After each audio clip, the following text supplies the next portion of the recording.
Microsoft is investing $80 billion in AI-enabled data centers. Microsoft has announced the plans to invest $80 billion in AI-enabled data centers during its current fiscal year, which will run through June 30th, 2025. More than half of the investment will target US-based facilities, reflecting the company's strategic focus on expanding cloud infrastructure to meet the growing demand for AI and cloud-based applications. The US expansion, so over 50% of the $80 billion will be spent on domestic data centers, so in the US. Notable projects that are going on right now include a $3.3 billion facility in Wisconsin, which launched in 2024.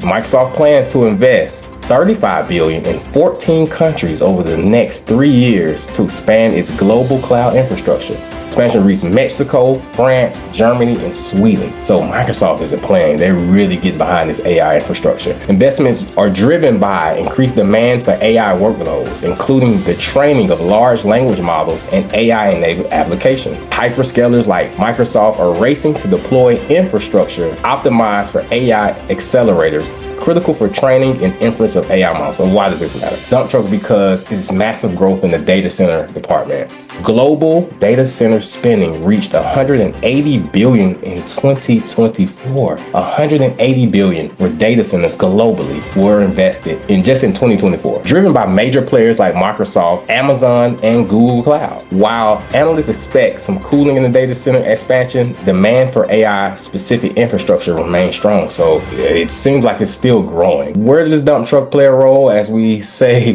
week after week, the construction of data centers will require large scales of hauling materials such as concrete and soil. Site grading and foundation work will create consistent demand for dump trucking. So again, site grading, foundation work. Guys, if you see these data centers, go and contact the primes who are building these data centers, the construction companies that are aligned with them. Find out who is on these different projects. And if you keep coming back to the show, we will give you the information that you need and we'll get you pretty close to knowing who to contact to go and get your trucks on this project.